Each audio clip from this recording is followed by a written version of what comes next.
Hi, good morning, guys. So it's me once again. And as always, before I start anything, subscribe, click the bell, and like this video. Anyway, so for this morning, my objective is basically to present to you two PowerPoint presentation videos. Okay? So this is the first part. Now, later on, pag sinipag-sipag pa ako, gagawin ko agad. Otherwise, tulog muna ako. Anyway. So, yun, no? Medyo madami kasing, madaming technical terms.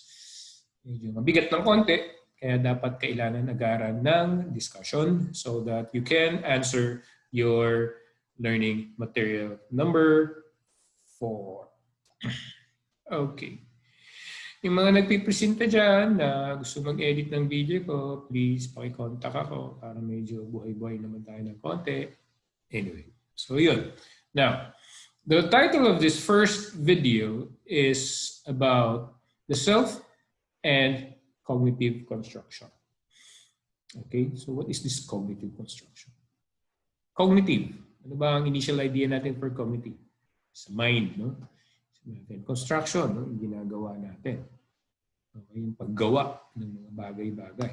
So ano daw ba ang ibig sabihin itong cognitive construction? Also known as constructivism, pioneered by Jean Piaget. Constructivist purport that people construct their own understanding and knowledge of the world through their experiences and their reflections upon these experiences. So basically, this PowerPoint presentation and this discussion is all about how we understand ourselves from the point of view of the things around us. Okay? Our understanding of the world, no? Sabi nga daw. Kaya may mga ideas dito na dapat nating alamin para kahit paano ma-evaluate natin yung sarili natin. Di ba? Ang subject natin ay understanding the self. And basically, we understand ourselves from this PowerPoint presentation using cognitive construction or being a constructivist, no? So, pairalin natin yung yung iniisip daw natin, no? Okay, from this particular discussion, according to Jean Piaget, no? Okay, philosopher and ayun, no? Writer din. Okay, si Jean Piaget. French writer. Tama nga ba? Let's check. Kung ano ba ang nationality ni Jean Piaget. Okay. Si Jean Piaget daw ay isang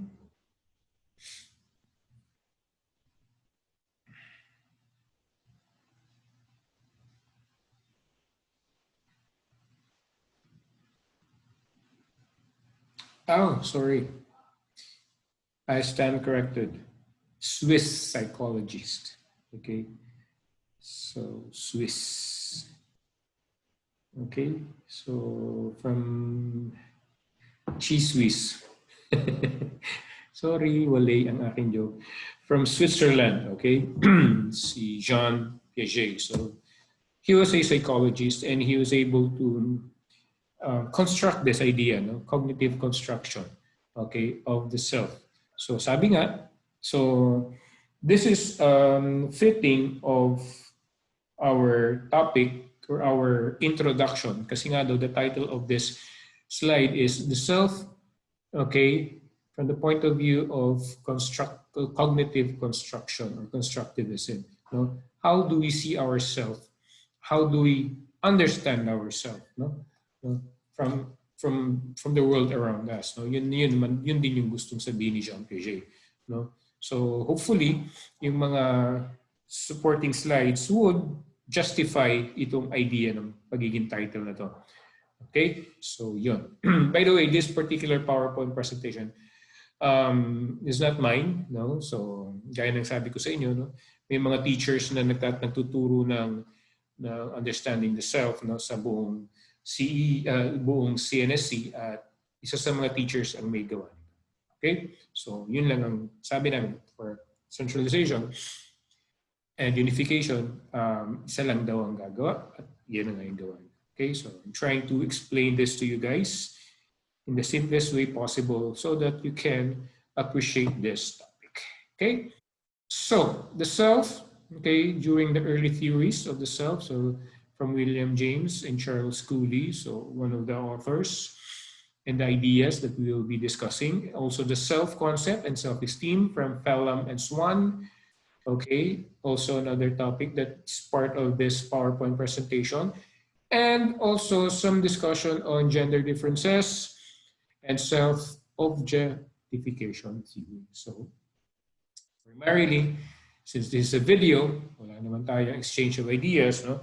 So I will be expecting na lang that should there be any question or clarification still based on this video, just feel free, no, to send me a message, PM me. Okay? Kaya lang guys, please naman, request ko lang sa inyo, huwag naman akong i-PM ng gabi na. Di ba nga usapan natin about yan 5:30, wala nang chat-chatan, ha? But kung talagang kailangan, at stress na kayo, no? Wawa naman kayo, no? Sige lang, I'll try to answer it also. Okay, so let's put early theories of the self. Okay, so according to William James, no, yung self daw natin ay mayroong duality na tinatawag, the duality of the self. No, the first one is self as an object that can be observed. So yung tayo daw ay inoobserbahan.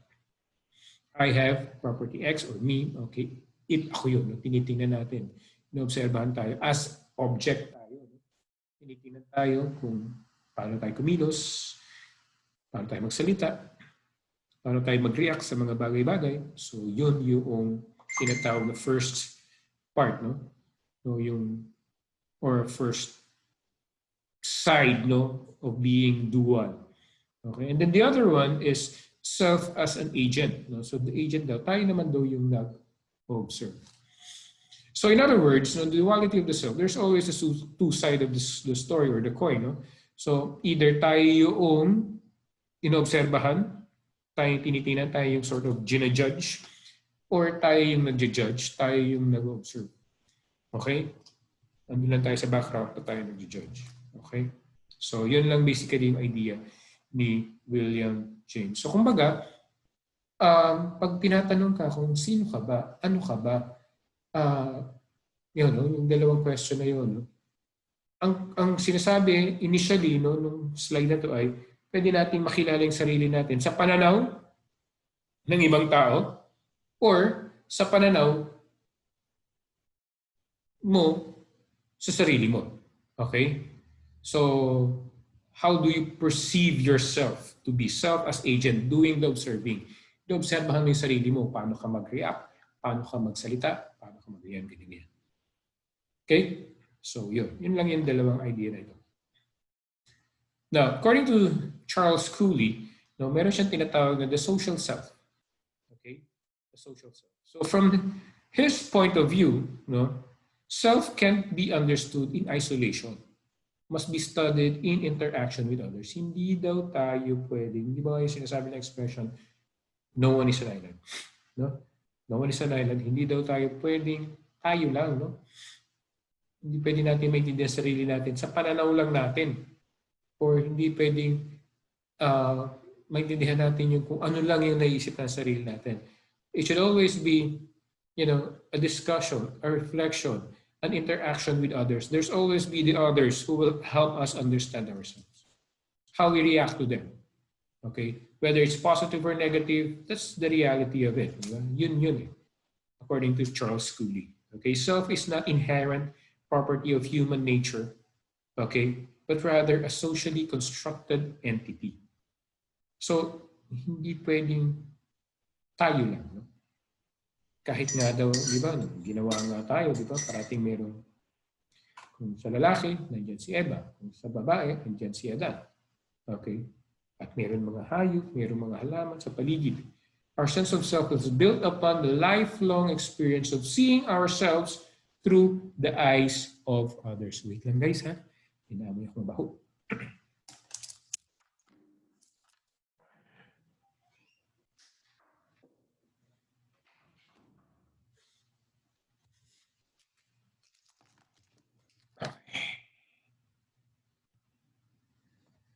I just have to close the door kasi ano ba matitigas ang ulo na sinabi ng bawal na magsiga, sige man siga na siga.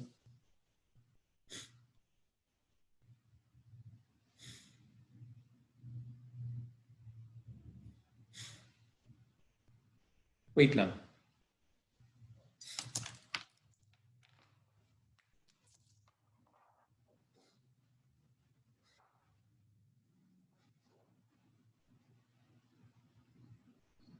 Right?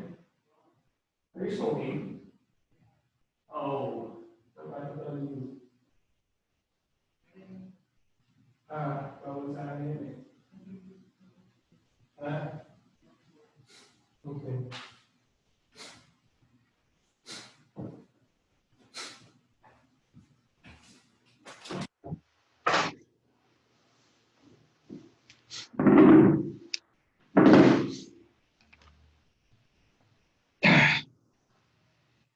Okay. Sorry about that.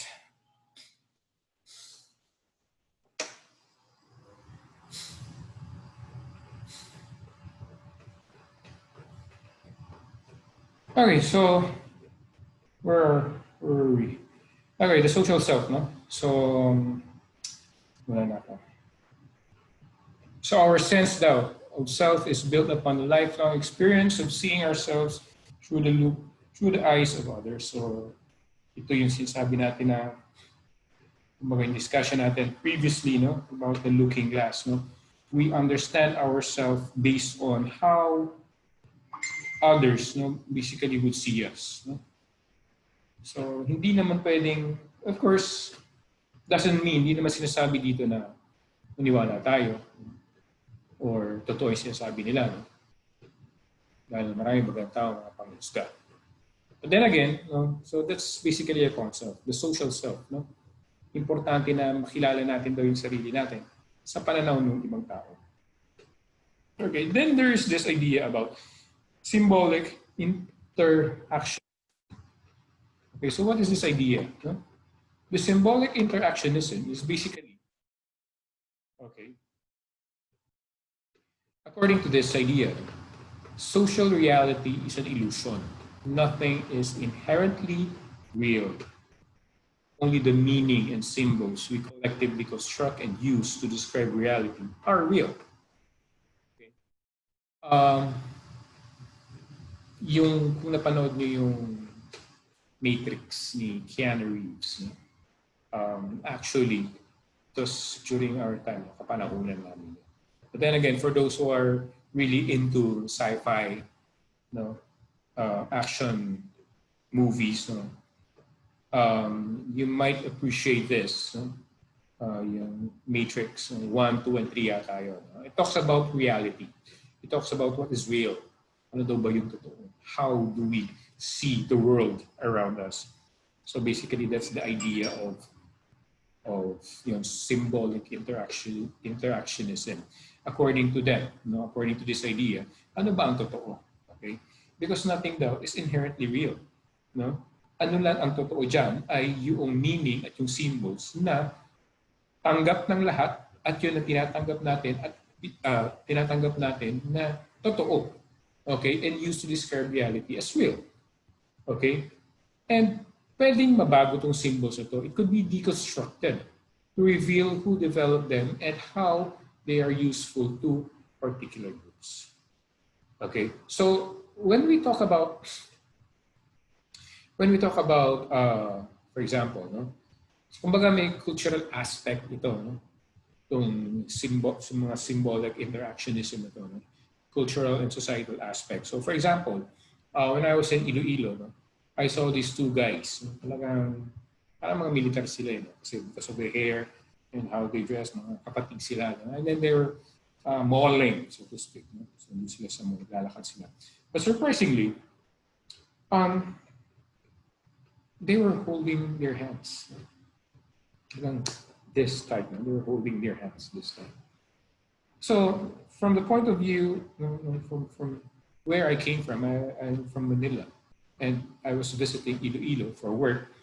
No, it was a bit surprising to see those two guys holding their hands, no? And very casually they're walking around the mall, and as if they don't have any care in the world, no, whether who's looking at them. No? So of course, no, what could be my meaning to it, no? From my experience, no? From my experience back in Manila, no? So it could be something like, something fishy, no? Magjowa or something, no? Or they're gays, no? Or they're lovers or something like that, no? So that's basically the meaning that was because of that particular symbol of holding their hands, guys. So, kung mga babae yan, no? It could be somehow, no, sexist naman din, pero that's acceptable, no? Mga babae, they hold their hands, no? Every so often. So, kumbaga, natural na yun sa Manila, all over. No? But then again, this particular part, no, in Iloilo, it was deconstructed to point out that this act, this public display of affection, PDA nila, was a simple expression of friendship, of closeness, probably of brotherhood of soul. It has nothing to do with anything. It has had nothing to do with, there was no malice to it. No? Again, depende kung saan, sino ang tumitingin, anong pagkakahulugan natin doon sa symbol na yun, sa symbol of holding the hands. No? Okay. So, yun. May mga bansa, no? Mga nakaskirt, no? Sa Switzerland, si Jean Piaget, no? Mga Poland yata or something. Basta, mga nakaskirt sila, no? Part of their culture ng mga nakaskirt sila. Di ba? Doon sa movie na, no? Doon sa movie na yung bata na basta yun. Tawag nito, mga naka-skirt sila, no? Yung tawag, cute yata ang tawag. Okay, so yun. For them, it was part of their culture, na natural lang na nakagano sila. But others, no, mga babae lang na gano'n. Okay? So, depending. Reality is inherently, okay, nothing is inherently real. No?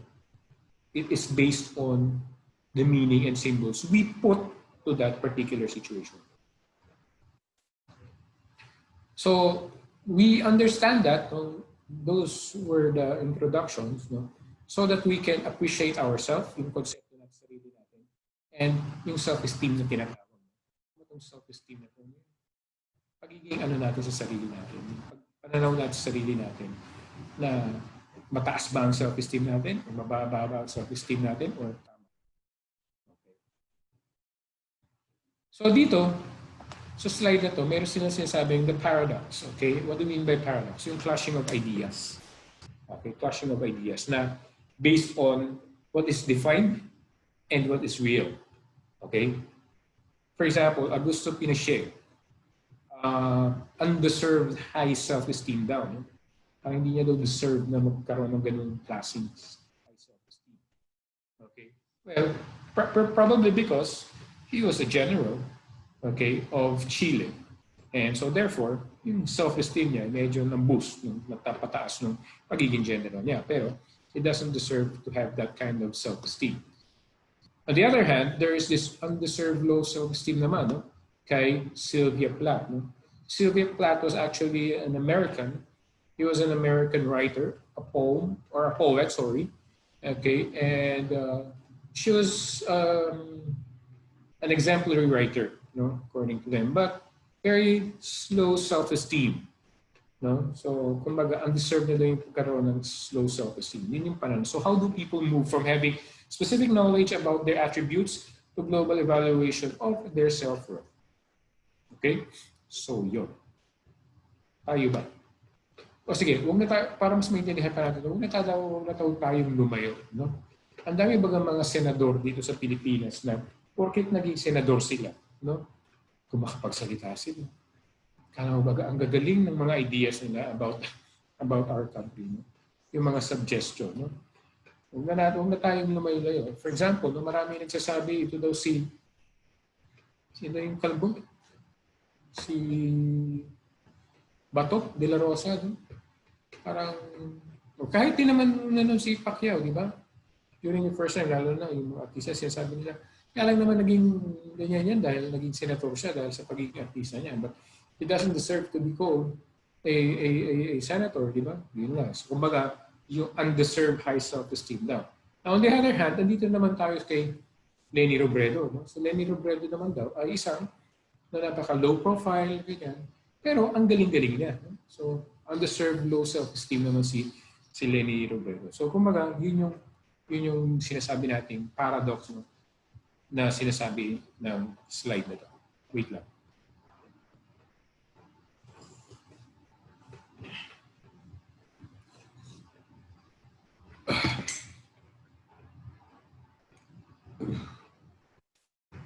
Okay, now, to support this idea, no, itong slide na to, meron daw tinatawag na global self-esteem so that we can say na okay, sige, yeah, deserving nila yung kanilang worth or kanilang pagiging importante sa mundo. Okay? Now, there's this what we call global self-esteem from Phelan and Swan. No, at merong dalawang components daw ito. One is affective component and the other one is cognitive component. Okay? Now, for affective component, okay, ano daw ba itong affective component na ito, no? In understanding our self-worth, no? Meron daw tayong tinatawag na basic sense of pride or shame about ourselves, no? And largely rooted in temperament. Depende daw sa tendency natin, sa feel natin, pakiramdam natin, okay? Or sa mga early childhood experiences natin, okay? Kung nung bata daw tayo, ay parati tayong sinasabihan, ang bobo-bobo mo naman.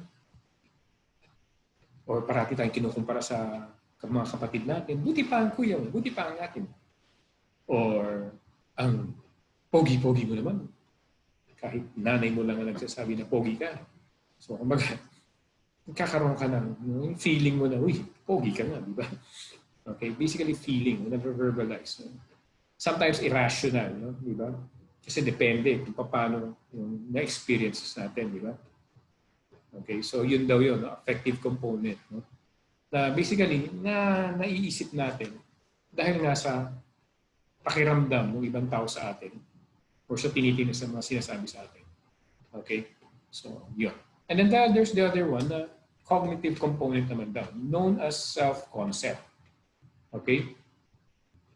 So, ano ba yung pagkakaalam natin sa sarili natin? No?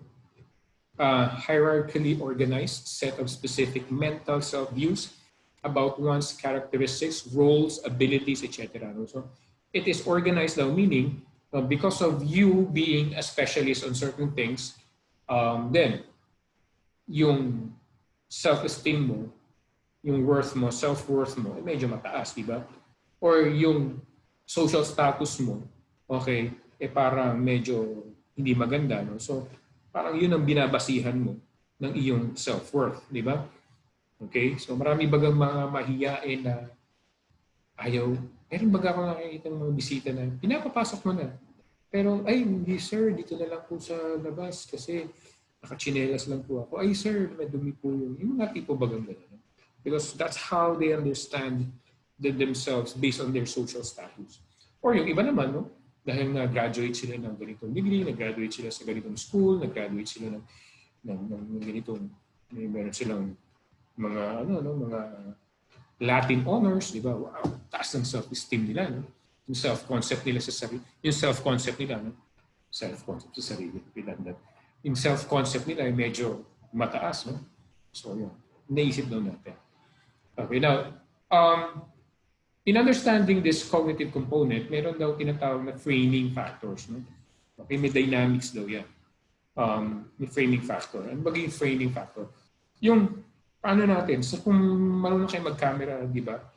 Ano ba ang view ang gusto mong gawin? No?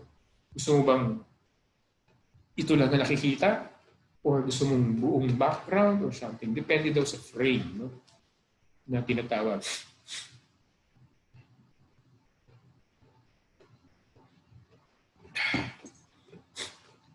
So doon sa framing factor, no, meron tayo daw tinatawag na attribute importance or attribute certainty or actual, ideal, or self-discrepancy. Now, let's take this one. Ano daw yung attribute importance? Is a key information need for marketers. Okay, an understanding of attribute importance can help explain decision prescribing.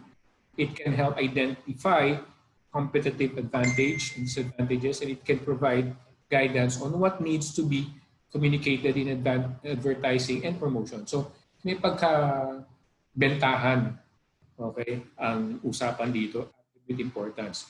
Okay? Yung mga marketers, yung mga nagbibenta. For example, sino ba usually yung bumibili ng mga glutathione? Di ba? Paano mo ipoposition yung benta mo ng glutathione? Di ba? Siyempre, sa mga babae, di ba? Gusto nilang pumuti. Okay. So, meron tayong naisip na kapag, ay, ang lalaki, nag-glutathione, ay, alam na this, di ba? May mga ganong konsepto. Okay? Or, kunyari, may sakit ka sa puso, di ba? May high blood ka. May high blood ang nanay mo. No? May sakit sa puso ang nanay mo. Saan mo siya dadalhin? Dadalhin mo ba siya sa veterinaryo? Hindi. Dadalhin mo ba siya sa surgeon? Hindi. Dadalhin mo siya sa isang cardiologist. Attribute importance. In other words, meron siyang, kumbaga, disposition or meron siyang degree na specifically for that particular condition. Okay? Doon natin nakikilala yung mga bagay-bagay.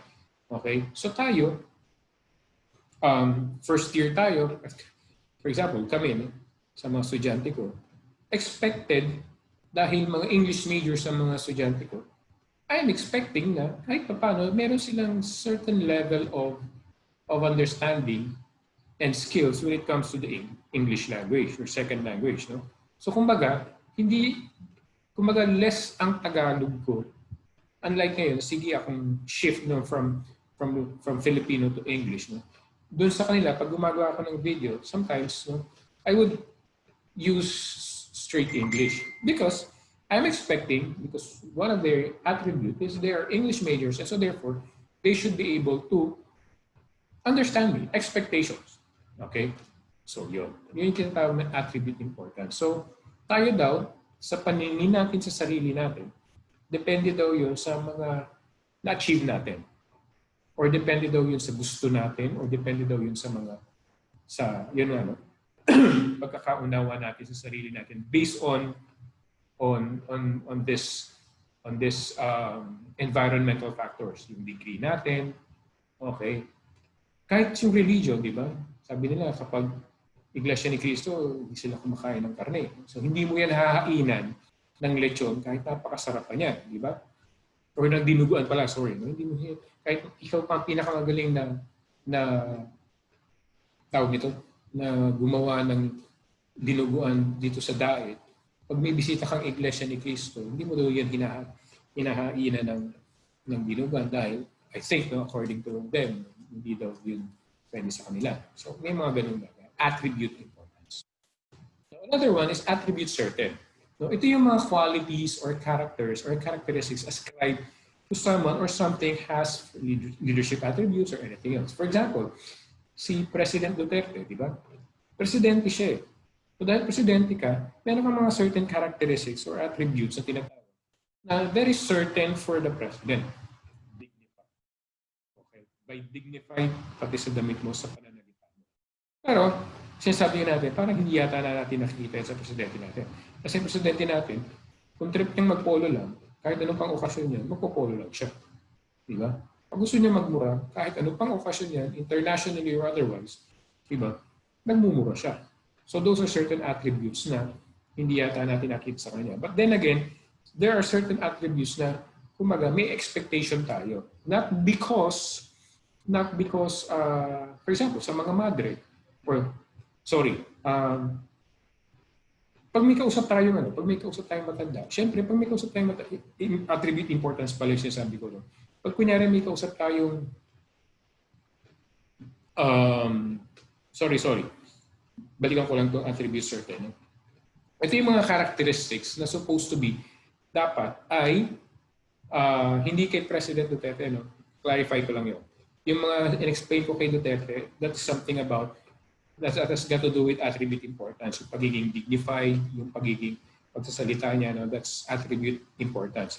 But for attribute certain, these are characteristics na, kumbaga, embedded doon.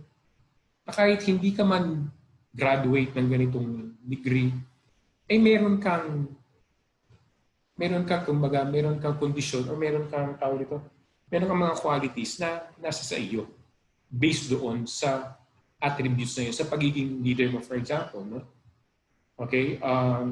Sa isang leader, kahit hindi ka graduate, kahit hindi ka matalino, basta marunong ka makisama, marunong ka umunawa sa tao, yun. Yun yung mga certain characteristics or qualities na certain doon sa isang leader. Okay? Hindi yun nawawala. Okay? So, parang yun yung tinatawag na attribute certain. Yung isa naman kasi, attribute importance, dahil doon sa na-accomplish mo, lalo sa social status mo, kaya embedded sa iyo yung ganoong mga characteristics or attributes. Na yan, pag nagbangga na yung dalawa na yun, ito yung tinatawag natin self-discrepancy. No? Na from reality, from ideal versus reality, hindi nagtutugma. Para baga tayong nakakita sa Jollibee na, uy, sarap-sarap ng spaghetti. Ang dami-dami, ang laki-laki ng chicken. Okay? Pero pag umorder ka na ng spaghetti at chicken, kakapuranggit yung spaghetti, tapos yung chicken mo, parang kakapuranggit lang din. Okay? Ito yung sinasabi natin self-discrepancy theory. Hindi sila nagtutugma. Okay? So yun, no? May mga bagay daw tayo sa sarili natin na parang hindi nagtutugma. For example, attribute importance sa babae. Dahil babae ka, okay? O yun nga, no? Kay President Duterte, yun, gagamitin ko na yung example ko, kay President Duterte, President ka, okay? You're supposed to be dignified. You're supposed to be articulate in certain things or a lot of things, no? And you're supposed to be, yun nga, no, respectable, okay, in your words, no, and in your actions. Pero, di ba, in reality, si Duterte, kung anong gusto niyang suot, yun lang susuot niya. Si President Duterte, pag gusto niya magmura siya.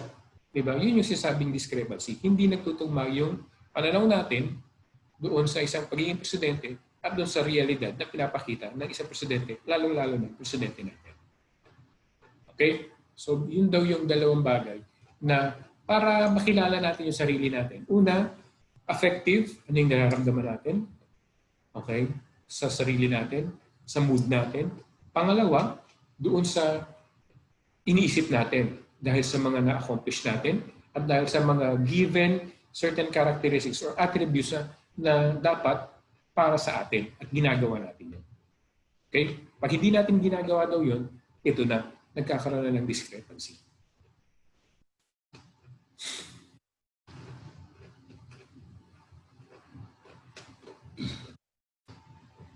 Okay, sabi nga, nabanggit yung gender differences in global self-esteem.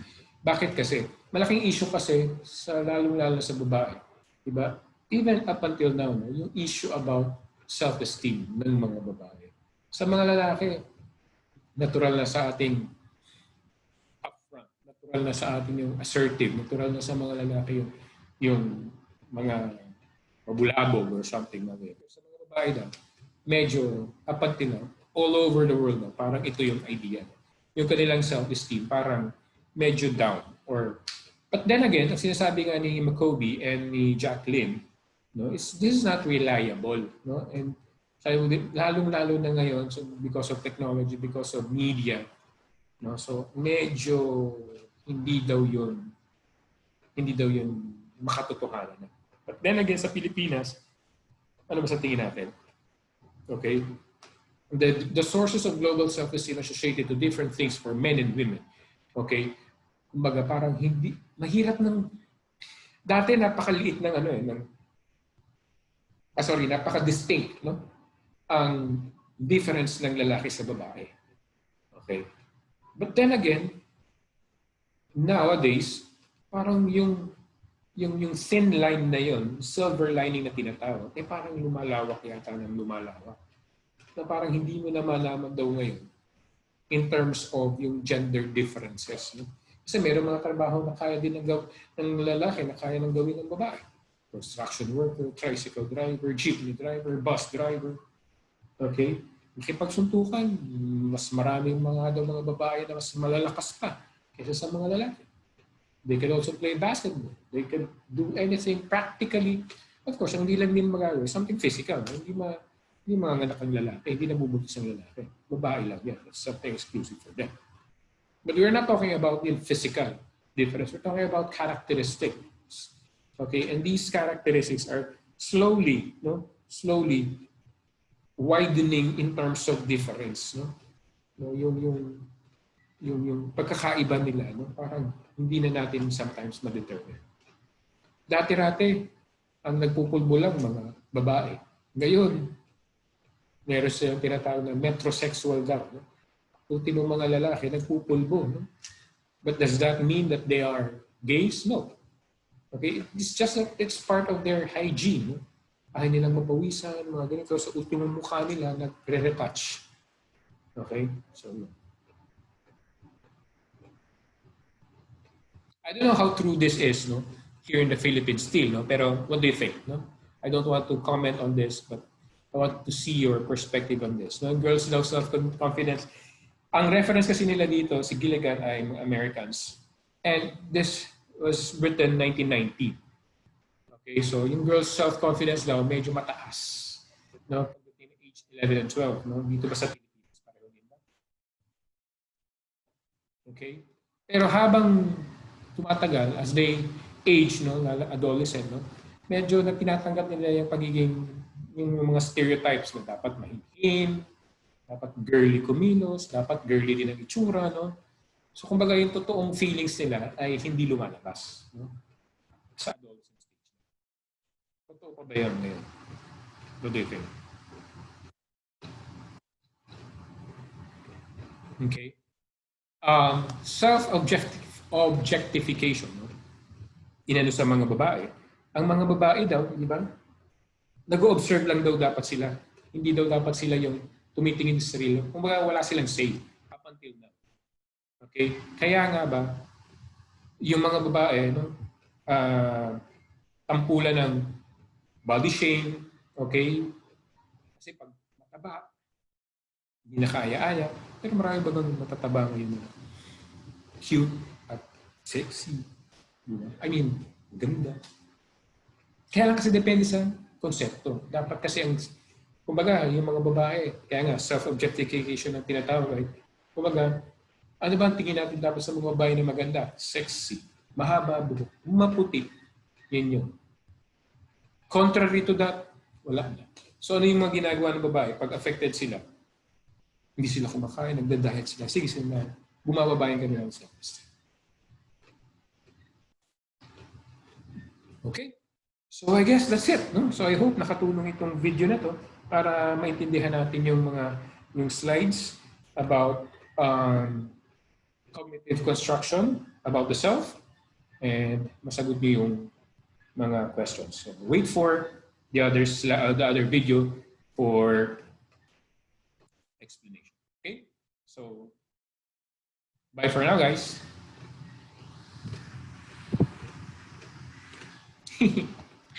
Ayaw mag-close. Sorry.